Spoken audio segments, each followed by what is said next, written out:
네, 여러분 안녕하십니까. 수도권 영상기자클럽입니다. 6.3 지방선거가 이제 60여일 앞으로 다가왔습니다. 오늘은요, 용인 특례시장에 출마한 민주당 현근택 예비후보와 함께하고 있습니다. 의원님 안녕하십니까? 네, 안녕하십니까. 네, 반갑습니다.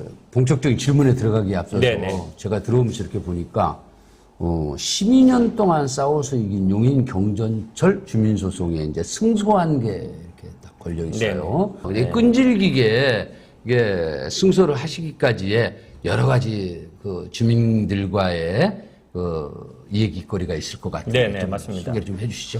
제가 이 경전철 주민소송이 정치를 하게 된 가장 중요한 원인입니다. 왜냐하면 2013년부터 시작했는데요. 2013년에 용인 경전철이 개통했습니다. 그때 1조 단위 사업이었는데 이게 굉장히 전국적으로 잘못된 수요 예측, 잘못된 세금 낭비 사례로 세금 먹는 하마다 이런 논란이 되게 많았고요. 그래서 개통을 반대해야 된다 이런 주장도 있었지만 이거에 대해 책임 있는 사람한테 책임을 물어야 된다. 1차적인 책임은 전직 시장, 그 다음에 수요 예측을 잘못한 기관, 그 다음에 뭐 시의원 뭐 이런 분들도 있었는데요. 그래서 1조대 주민소송을 청구하면서 굉장히 그때 이슈가 됐습니다. 2013년에. 근데 이게 재판이 굉장히 오래 걸렸어요. 재판을 6번 받았습니다. 대법원에서 파기환송이 2번 됐어요. 그러니까 오래 걸렸겠죠. 12년 동안 했는데 결론은 결국은 전직 시장한테 214억, 그 다음에 수요 예측을 잘못한 한국교통연구원, 국책연구기관이죠. 거기에 42억 정도의 이제 배상 판결을 확정받았습니다. 그러면서 이게 잘못된 시장이나 수요 예측 기관이, 국책연구기관이 정책을 잘못하거나 수요 예측을 잘못하더라도 법적인 책임을 지는 경우가 없었어요. 뭐 뇌물을 받거나 이런 경우가 아니면 임기가 끝난 다음에 정책 잘못했다고 손해배상 책임지고 이런 사례가 없거든요. 네. 최초의 사례입니다. 그러다 보니까 굉장히 이슈가 됐고, 저의 어쨌든 이 변호사 생활 하면서도 굉장히 가장 좋은 어떤 경력으로 삼고 있고, 제가 정치를 하게 되는 가장 이유가 되고 있습니다. 이제 시장에 출마하시면서 이번에 지역을 많이 다니셨을 텐데, 네네. 그때를 기억하는 주민들 만나보셨죠? 이분들이 어쨌든 저희가 처음에 주민소송을 혼자서 한 게 아니고요. 지역의 시민단체 한 10군데 그렇죠. 정도 모아서 그분들 한 12군데 2명 정도의 그러니까 각 단체에서 한 명씩 원고로 나선 거예요. 근데 주민소송이 되려면 주소를 거기 유지하고 있어야 되거든요. 그렇죠. 그래서 시의원이 2분인가 3분 됐고 빠진 적이 있고 그다음에 이사 가서 빠진 분이 있어서 마지막에는 8분 남았어요. 네. 그분들끼리도 지금도 뭐 모이고요. 그다음에 이거를 이제 시에서 다시 또 그분들한테 배상 청구해야 되기 때문에 그것까지 보고 있어서 대부분이 제가 그래도 용인에 대한 저만의 정체성, 기여도 이거를 분명하게 할 수 있는 하나의 사례로 보고 있습니다. 네, 이제 본격적인 질문에 들어가겠습니다. 용인 특례시장에 출마를 결심한 가장 큰 이유가 무엇일까요? 일단은 뭐 용인에서도 이제 내란 세력을 몰아내야 될 때가 됐다 이렇게 보고요. 거기에 가장 적임자가 나다 이렇게 보고 있습니다. 그러니까 이재명 대통령이 일단 되게 잘하고 있고요. 그다음에 내란 세력 몰아내는데 굉장히 중앙정부의 노력을 하고 있습니다. 근데 지금 대통령, 국회, 그다음 경기도까지 이제 민주당이 소속이고요. 그다음에 네. 지역의 국회의원 4분도 전부 다 민주당 소속입니다. 시장만 지금 국민의힘 소속이거든요. 어찌 보면 약간 이제 그 중간에 핀이 잘못 뽑혀 있는 거나 마찬가지죠. 이 잘못 꼽힌 핀을 뽑아내야 될 때가 됐다라고 네. 보는 거예요. 그래야만이 이게 원팀으로 갈 수 있는데 그 일정에 제가 사실은 2018년에도 그 시장에 출마한 적이 있습니다. 그때도 사실은 좀 뭐 준비가 좀 덜 돼서 6명이 나왔는데 2인 최종 경선을 했고 제가 이제 백군기 시장하고 경선을 해서 그때 제가 졌습니다. 네. 그런데 그때도 원팀으로 제가 뭐 선거운동 도왔고요. 그래서 그때를 다시 생각하면서 지금은 이제 내란 세력을 몰아내야 되는데 2022년 대선 때 기억하시겠지만 지금 이상일 현 시장이 윤석열 후보의 공보시장 출신입니다. 저는 그 당시에 이재명 대통령 대선 후보 대변인을 했습니다. 네. 그러니까 윤석열의 공보실장, 이재명의 대변인, 기본 구도로 보고 있고요. 그러니까 이재명의 입과 윤석열의 입의 대결이다. 네. 그 대결을 통해서 이 내란 세력, 잔재 세력을 용인에서 뽑아내겠다. 네. 그게 저의 이제 출마의 가장 큰 이유입니다. 네.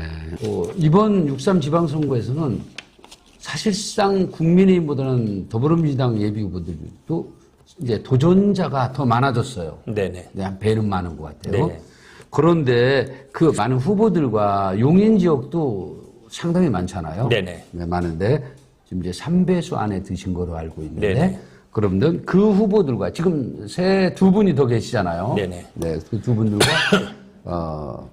비교를 하신다고 그러면 굳이 네. 그러면 현근택 후보가 어떠한 강점이 있다고 어필할 수 있을까요? 일단은 뭐 두 분이 이제 정춘숙 전 국회의원하고 정원영 전 용인시정연구원장 두 분이 나오셨는데요. 일단은 저는 이제 수원에서 제2부시장 경험을 했습니다. 한마디로 행정 경험이 있다. 네. 그러니까 수원이 인구가 120만 정도 되고요. 시가 된 게 1949년입니다. 그러니까 굉장히 오래됐죠. 용인은 시가 된 게 96년입니다. 그러니까 얼마 안 됐죠. 네. 그만큼 수원이 이제 문화, 체육, 도시계획, 뭐 관광 이쪽으로 굉장히 많이 앞서갑니다. 그래서 일단 행정 경험을 했다라는 게 아마 큰 장점이고요. 제가 이부시장으로 있으면서 했던 게 뭐 도시계획, 재개발, 재건축 뭐 이런 쪽이었거든요. 그런 부분에 대해서 사실은 용인이 굉장히 이제 필요한 분야라고 볼 수도 있고요.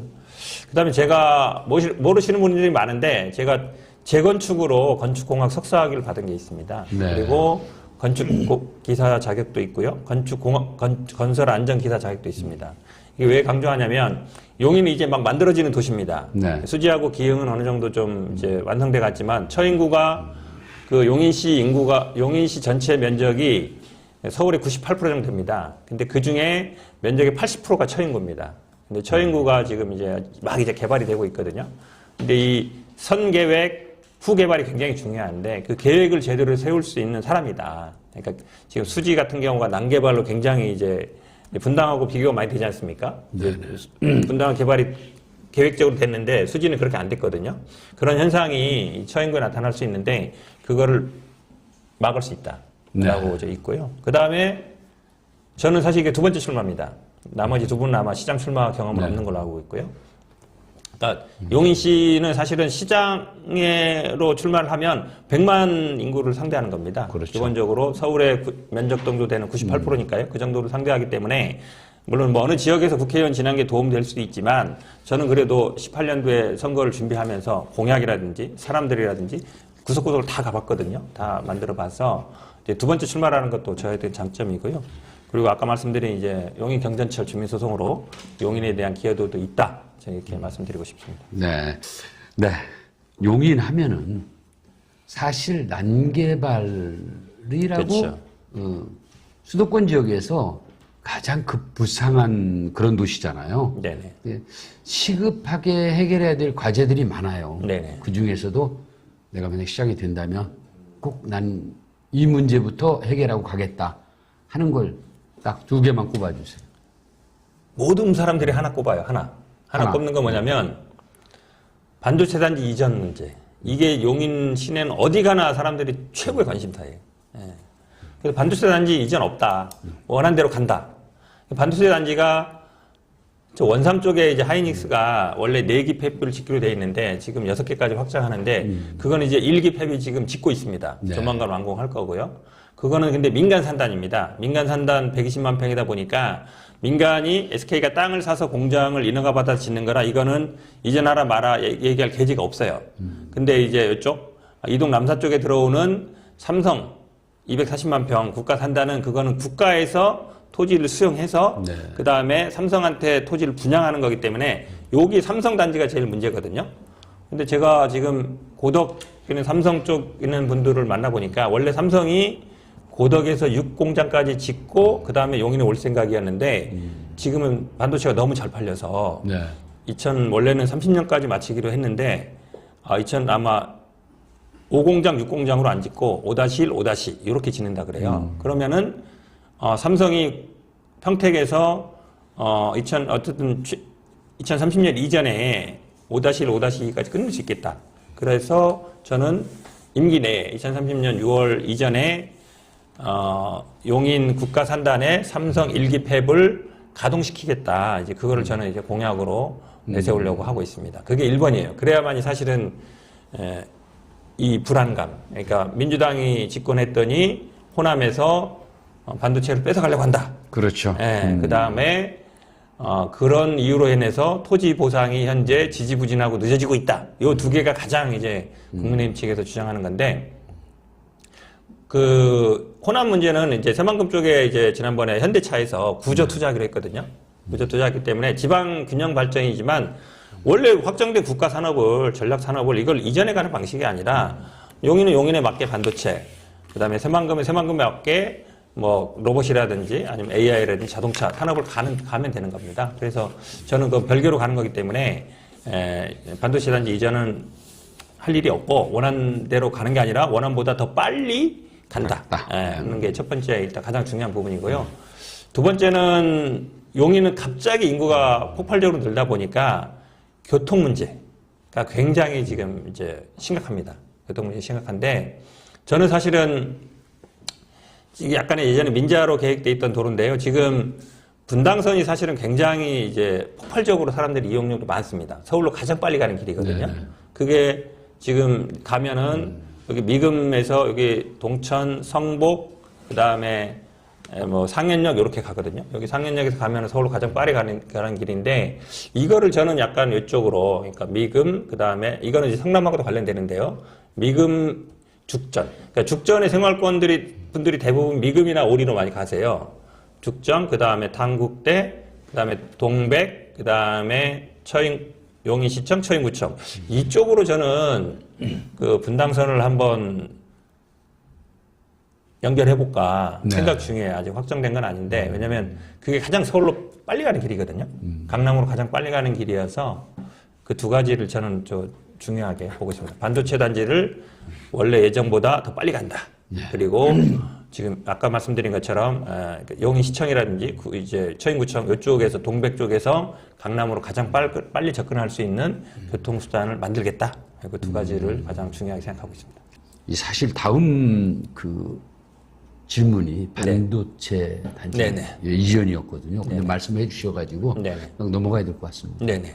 그래서 이제 끝으로 110만 용인 시민 꼭 전하시고 싶으신 말씀 있으면 끝으로 마무리해 주시죠.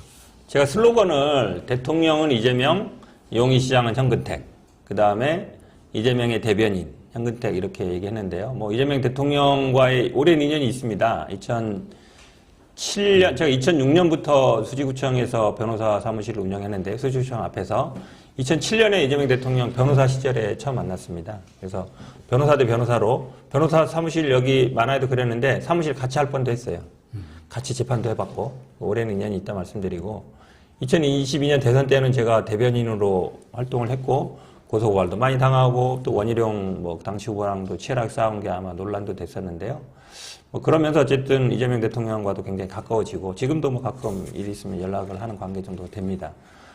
대통령과의 관계를 제가 굳이 언급하는 이유는 이 반도체 이전 문제도 사실은 어찌 보면 마지막에 대통령께서 저는 만나 주신다면 좋겠지만 어느 정도 이제 그때는 이제 아마 기업이 결정할 일이라 했는데 삼성은 절대 가려고 하진 않아요. 그런 문제는 없는데 어려운 문제 있을 때는 대통령이든 아니면은 집권 여당이든 아니면은 지금 경기도지사든 바로바로 만나서 해결할 수 있는 관계가 굉장히 중요하거든요. 그런 면에서는 제가 다른 후보들보다 아니면은 지금 현재 시장보다 훨씬 낫다 이렇게 판단하고요. 제가 용인에 대한 경제적 소송이라든지 아니면은 또 수원에서 부시장으로 행정 경험도 쌓았기 때문에 즉시 전력감이다. 언제든지 바로 가서 일을 할 수 있다. 시급한 현안 문제들에 대해서 용인의 10년, 100년을 잘 설계하겠습니다. 고맙습니다. 네. 세계를 선도하는 스마트 경제 혁신 도시를 표명하고 전국 어디로 연결되는 사통팔달 교통도시 또 이렇게 약속을 해 주셨는데 오늘은요 더불어민주당 현근택 용인 특례시장 예비 후보와 함께했습니다. 지금까지 저는 수도권 영상기자클럽의 송길용이었습니다. 여러분 감사합니다.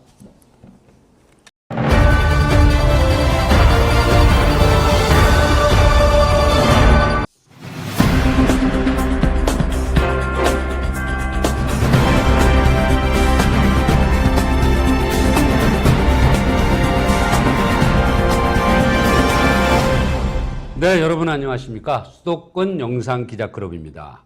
6.3 지방선거가 이제 60여일 앞으로 다가왔습니다.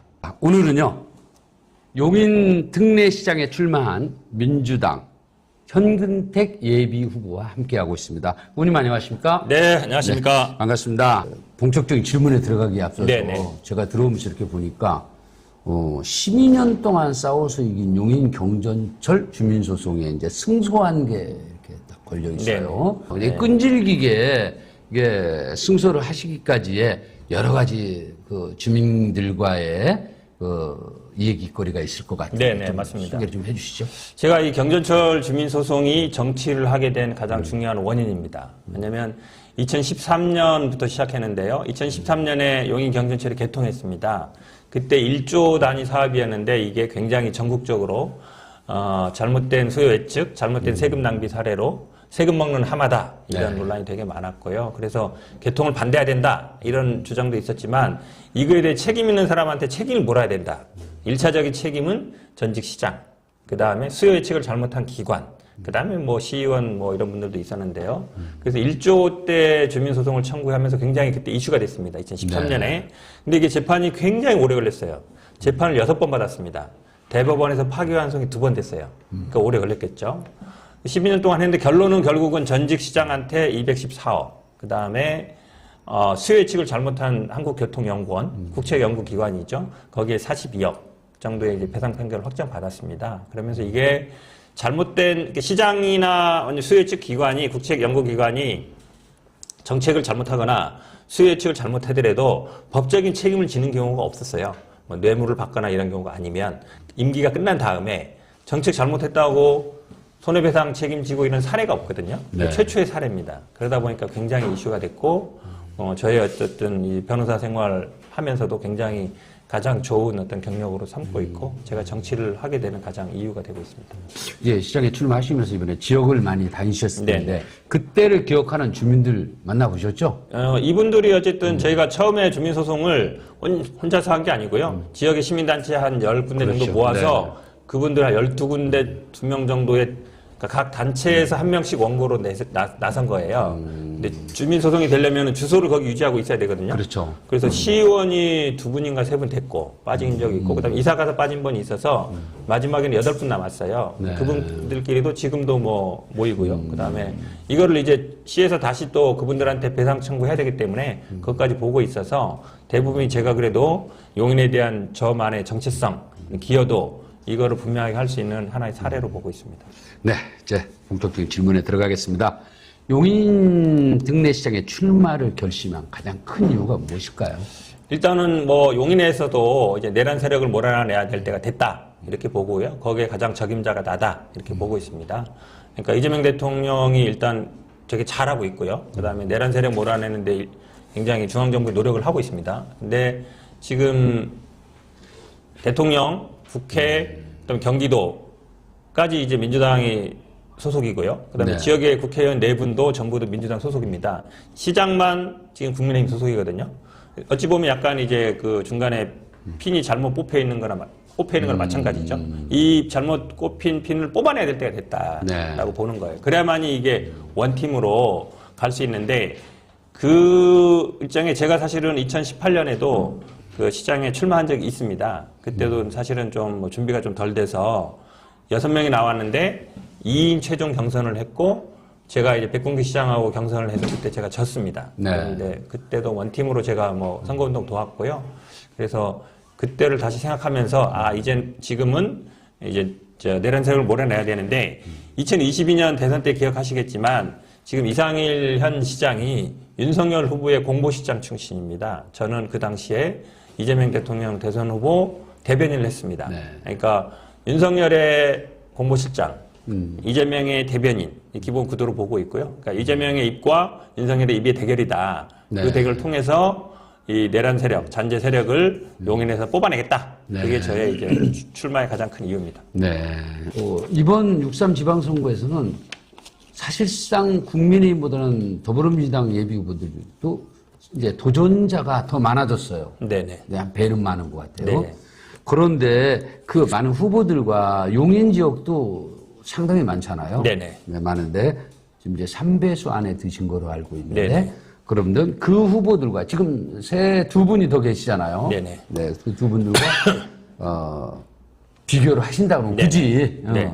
그러면 현근택 후보가 어떠한 강점이 있다고 어필할 수 있을까요? 일단은 뭐 두 분이 이제 정춘숙 전 국회의원하고 정원영 전 용인시정연구원장 두 분이 나오셨는데요. 일단은 저는 이제 수원에서 제2부시장 경험을 했습니다. 한마디로 행정 경험이 있다. 네. 수원이 인구가 120만 정도 되고요. 시가 된 게 1949년입니다. 그러니까 굉장히 오래됐죠. 용인은 시가 된 게 96년입니다. 그러니까 얼마 안 됐죠. 네. 그만큼 수원이 이제 문화, 체육, 도시계획, 뭐 관광 이쪽으로 굉장히 많이 앞서갑니다. 그래서 일단 행정 경험을 했다라는 게 아마 큰 장점이고요. 제가 이부시장으로 있으면서 했던 게 뭐 도시계획, 재개발, 재건축 뭐 이런 쪽이었거든요. 그런 부분에 대해서 사실은 용인이 굉장히 이제 필요한 분야라고 볼 수도 있고요. 그다음에 제가 모르시는 분들이 많은데 제가 재건축으로 건축공학 석사학위를 받은 게 있습니다. 네. 그리고 건축기사 자격도 있고요. 건설 안전기사 자격도 있습니다. 이게 왜 강조하냐면 용인이 이제 막 만들어지는 도시입니다. 네. 수지하고 기흥은 어느 정도 좀 이제 완성돼 갔지만 처인구가 그 용인시 전체 면적이 서울의 98% 정도 됩니다. 근데 그 중에 면적의 80%가 처인구입니다. 근데 처인구가 지금 이제 막 이제 개발이 되고 있거든요. 근데 이 선계획, 후개발이 굉장히 중요한데 그 계획을 제대로 세울 수 있는 사람이다. 그러니까 지금 수지 같은 경우가 난개발로 굉장히 이제 분당하고 비교가 많이 되지 않습니까? 분당은 개발이 계획적으로 됐는데 수지는 그렇게 안 됐거든요. 그런 현상이 처인구에 나타날 수 있는데 그거를 막을 수 있다라고 이제 있고요. 그 다음에 저는 사실 이게 두 번째 출마입니다. 나머지 두 분은 아마 시장 출마 경험은 없는 걸로 알고 있고요. 그러니까 용인시는 사실은 시장으로 출마를 하면 100만 인구를 상대하는 겁니다. 그렇죠. 기본적으로 서울의 면적 정도 되는 98%니까요. 그 정도를 상대하기 때문에 물론 뭐 어느 지역에서 국회의원 지난 게 도움될 수도 있지만 저는 그래도 18년도에 선거를 준비하면서 공약이라든지 사람들이라든지 구석구석을 다 가봤거든요. 다 만들어 봐서 이제 두 번째 출마라는 것도 저에 대한 장점이고요. 그리고 아까 말씀드린 이제 용인 경전철 주민소송으로 용인에 대한 기여도도 있다. 제가 이렇게 말씀드리고 싶습니다. 네. 네. 용인 하면은 사실 난개발이라고 그렇죠. 수도권 지역에서 가장 급부상한 그런 도시잖아요. 네네. 예, 시급하게 해결해야 될 과제들이 많아요. 네네. 그 중에서도 내가 만약 시장이 된다면 꼭 난 이 문제부터 해결하고 가겠다 하는 걸 딱 두 개만 꼽아주세요. 모든 사람들이 하나 꼽아요. 하나 꼽는 건 뭐냐면 반도체 단지 이전 문제. 이게 용인 시내는 어디 가나 사람들이 최고의 관심사예요. 예. 그래서 반도체 단지 이전 없다. 원하는 대로 간다. 반도체 단지가 저 원삼 쪽에 이제 하이닉스가 원래 4기 팹을 짓기로 돼 있는데 지금 6개까지 확장하는데 그거는 이제 1기 팹이 지금 짓고 있습니다. 네. 조만간 완공할 거고요. 그거는 근데 민간 산단입니다. 민간 산단 120만 평이다 보니까 민간이 SK가 땅을 사서 공장을 인허가 받아 짓는 거라 이거는 이전하라 마라 얘기할 계기가 없어요. 근데 이제 이쪽 이동 남사 쪽에 들어오는 삼성 240만 평 국가 산단은 그거는 국가에서 토지를 수용해서 네. 그 다음에 삼성한테 토지를 분양하는 거기 때문에 여기 삼성 단지가 제일 문제거든요. 근데 제가 지금 고덕 있는 삼성 쪽 있는 분들을 만나보니까 원래 삼성이 고덕에서 6공장까지 짓고 그 다음에 용인에 올 생각이었는데 지금은 반도체가 너무 잘 팔려서 네. 원래는 30년까지 마치기로 했는데 아마 5공장, 6공장으로 안 짓고 5-1, 5- 이렇게 짓는다 그래요. 그러면은 삼성이 평택에서 어쨌든 2030년 이전에 5-1, 5-2까지 끝낼 수 있겠다. 그래서 저는 임기 내에 2030년 6월 이전에 용인 국가산단에 삼성 1기 팹을 가동시키겠다. 이제 그거를 저는 이제 공약으로 내세우려고 하고 있습니다. 그게 1번이에요. 그래야만이 사실은 이 불안감. 그러니까 민주당이 집권했더니 호남에서 반도체를 뺏어가려고 한다. 그렇죠. 그 다음에 그런 이유로 인해서 토지 보상이 현재 지지부진하고 늦어지고 있다. 이 두 개가 가장 이제 국민의힘 측에서 주장하는 건데, 그 호남 문제는 이제 새만금 쪽에 이제 지난번에 현대차에서 구조 투자하기로 했거든요. 구조 투자하기 때문에 지방 균형 발전이지만 원래 확정된 국가 산업을 전략 산업을 이걸 이전해 가는 방식이 아니라 용인은 용인에 맞게 반도체, 그다음에 새만금은 새만금에 맞게 뭐 로봇이라든지 아니면 AI라든지 자동차 산업을 가면 되는 겁니다. 그래서 저는 그 별개로 가는 거기 때문에 반도체 단지 이전은 할 일이 없고 원한대로 가는 게 아니라 원한보다 더 빨리 간다. 하는 게 첫 번째 일단 가장 중요한 부분이고요. 두 번째는 용인은 갑자기 인구가 폭발적으로 늘다 보니까 교통 문제가 굉장히 지금 이제 심각합니다. 교통 문제 심각한데 저는 사실은 이게 약간의 예전에 민자로 계획돼 있던 도로인데요. 지금 분당선이 사실은 굉장히 이제 폭발적으로 사람들이 이용률이 많습니다. 서울로 가장 빨리 가는 길이거든요. 네. 그게 지금 가면은 여기 미금에서 여기 동천, 성복, 그 다음에 뭐 상현역 이렇게 가거든요. 여기 상현역에서 가면 서울로 가장 빠르게 가는 길인데 이거를 저는 약간 이쪽으로 그러니까 미금 그 다음에 이거는 이제 성남하고도 관련되는데요. 미금 죽전. 그러니까 죽전의 생활권분들이 대부분 미금이나 오리로 많이 가세요. 죽전, 그 다음에 당국대, 그 다음에 동백, 그 다음에 용인시청, 처인구청. 이쪽으로 저는 그 분당선을 한번 연결해볼까 생각 중이에요. 아직 확정된 건 아닌데, 왜냐면 그게 가장 서울로 빨리 가는 길이거든요. 강남으로 가장 빨리 가는 길이어서 그 두 가지를 저는 중요하게 보고 있습니다. 반도체 단지를 원래 예정보다 더 빨리 간다. 그리고 지금 아까 말씀드린 것처럼 용인시청이라든지 이제 처인구청 이쪽에서 동백 쪽에서 강남으로 가장 빨리 접근할 수 있는 교통수단을 만들겠다. 그 두 가지를 가장 중요하게 생각하고 있습니다. 사실 다음 그 질문이 반도체 단지 이전이었거든요. 근데 말씀해 주셔가지고 넘어가야 될 것 같습니다. 네네. 그래서 이제 끝으로 110만 용인 시민 꼭 전하시고 싶으신 말씀 있으면 끝으로 마무리해 주시죠. 제가 슬로건을 대통령은 이재명, 용인시장은 현근택, 그 다음에 이재명의 대변인 현근택 이렇게 얘기했는데요. 뭐 이재명 대통령과의 오랜 인연이 있습니다. 2007년 제가 2006년부터 수지구청에서 변호사 사무실을 운영했는데 수지구청 앞에서 2007년에 이재명 대통령 변호사 시절에 처음 만났습니다. 그래서 변호사 대 변호사로 변호사 사무실 여기 만화에도 그랬는데 사무실 같이 할 뻔도 했어요. 같이 재판도 해봤고 오랜 인연이 있다 말씀드리고 2022년 대선 때는 제가 대변인으로 활동을 했고 고소고발도 많이 당하고 또 원희룡 뭐 당시 후보랑도 치열하게 싸운 게 아마 논란도 됐었는데요. 뭐 그러면서 어쨌든 이재명 대통령과도 굉장히 가까워지고 지금도 뭐 가끔 일이 있으면 연락을 하는 관계 정도 됩니다.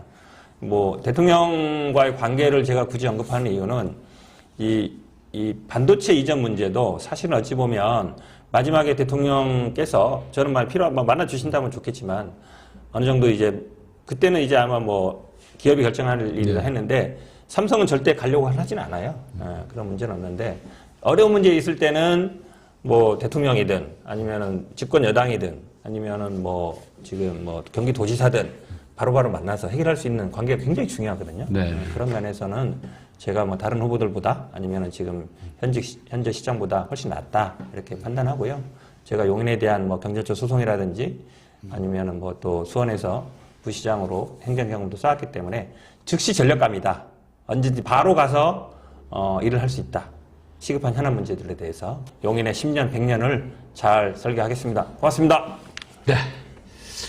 세계를 선도하는 스마트 경제 혁신 도시를 표명하고 전국 어디로 연결되는 사통팔달 교통도시 또 이렇게 약속을 해 주셨는데 오늘은요 더불어민주당 현근택 용인 특례시장 예비 후보와 함께했습니다. 지금까지 저는 수도권 영상기자그룹의 송길용이었습니다. 여러분 감사합니다.